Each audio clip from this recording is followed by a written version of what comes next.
I have said many times in this channel that I love Amphibia, and I've said that I preferred it over the Owl House. However, the Owl House is definitely an excellent show, hence why I ramble about it from time to time.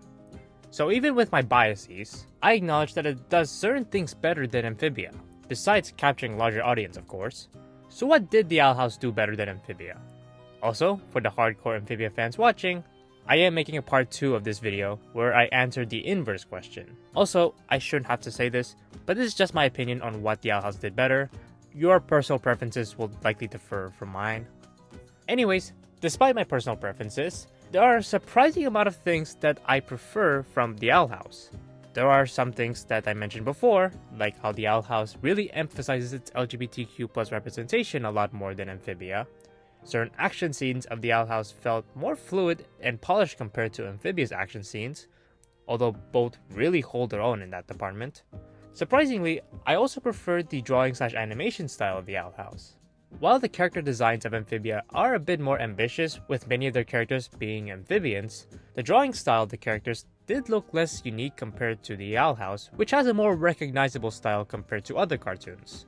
I mean, whenever I show people scenes from Amphibia, some thought it was from Gravity Falls, and I don't blame them given the similarities. There are some more minor personal preferences I have in favor of the Owl House, but there are 3 key things that the show did quite a bit better compared to Amphibia.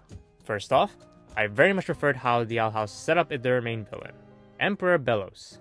As I mentioned before in some of my previous videos, I really liked how Bellows is portrayed compared to other big villains in Amphibia and even Gravity Falls. Among recent Disney villains, he is the most well written in my opinion. He has a well-defined backstory, a very clear goal in mind, and a very clear, albeit very screwed up ideology to back up his actions. As a result, Bellows believes that what he is doing is actually for the greater good, and he believes that all the way to his end. So unlike most Disney villains that have come out in recent years, he is irredeemable. All of that is kind of terrifying when you think about it, because those are characteristics that you can find with some people today. I mean, you can look back in history and you see my point. So that also makes him the most realistic villain in a way. Now it is worth noting that Amphibia did have an irredeemable villain with screwed up morality as well, with the Core, but compared to Bellows, the Core is just a weaker villain in terms of writing. That's all I'm gonna say about Bellows and the Core for now, but if you want to know more about my thoughts on them, you can watch my previous videos on them. But overall, the Owl House definitely did the villains better. Another thing the Owl House did rather well compared to Amphibia is how it addressed the issue of trauma. When you watch both shows, you know they share rather similar plot points for both Anne and Luz, and one of them is how they handle traumatic events. With Amphibia, Anne is shown to bury her negative emotions towards what she saw at the end of True Colors. Yeah, we did get to see her hidden feelings about her trauma in Marcy's journal, but I genuinely think it should have been at least hinted at within the show itself.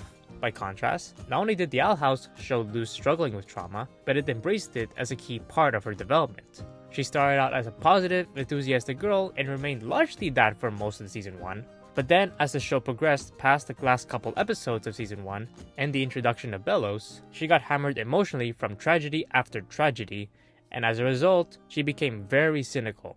Sure, the show did surprisingly end on a happier note than what I expected given its tone, but the transition of tone felt rather natural and deserved. Now it is worth noting that Matt Brawley actually explained why Anne did not address her trauma in the show itself. Basically, it was a deliberate writing choice to have her hide her negative emotions. Not because of Disney censorship, but mainly because that is what Matt did when he was a kid.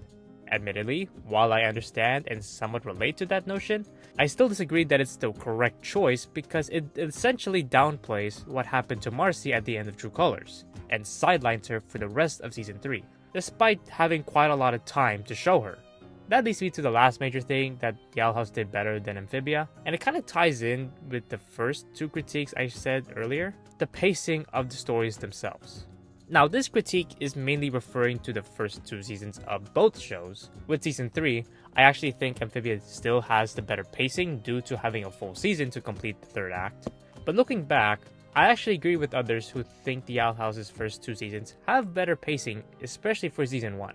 With Season 1 of Amphibia, the show really focused on the character development, which is a good thing, but it was very slow when it comes to revealing major plot threads, and some of the most important plot threads, like Marcy's role in the story, or Andres' plan for the Calamity Trio, were not revealed at all until the second season. In contrast, the Owl House sprinkled in its lore and major plot threads a bit more thoroughly in my view. For example, it gave hints towards the Titans' background presence throughout Season 1 and 2, which made its reveal a lot more satisfying when it happened in the series finale. Meanwhile, Amphibia's revelation of a higher being had almost no build-up at all, which made Omega Domino's reveal as if it came out of nowhere. Its presence in the show felt like it's only there as just a convenient explanation for why the Calamity Gems exist, also as an SMP approved way for Ant to be resurrected. If we got hints towards Omega Domino's presence early on in the show in Season 1 and 2, then the reveal would be more organic. Listen, Domino is not just a cat. She's the Alpha and Omega, an interdimensional being beyond all time and space. Whoa, what's that now? Do me next! Do me next! But we didn't get that, sadly. We didn't know about some all-powerful god until the very end of the show in Amphibia. We didn't see what the destructive capabilities and atrocities the Corps committed until the last few episodes of the final season.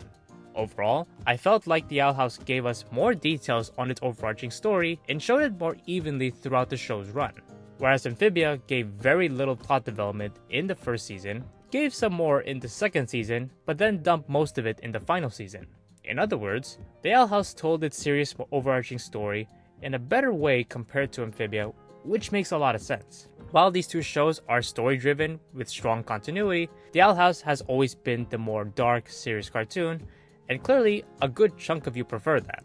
However, as much as I gave praise for The Owl House for how it told its overarching story, ironically, it did come at the cost of being lacking in some other aspects where Amphibia excelled at. This is what I'll ramble about in the next video, so stay tuned for that.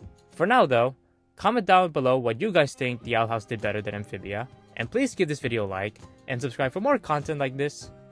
Also, thanks again to Seb13 and MB Commander for supporting this channel directly, and thank you all for watching this video. I hope you all have a great day. See you in the next one!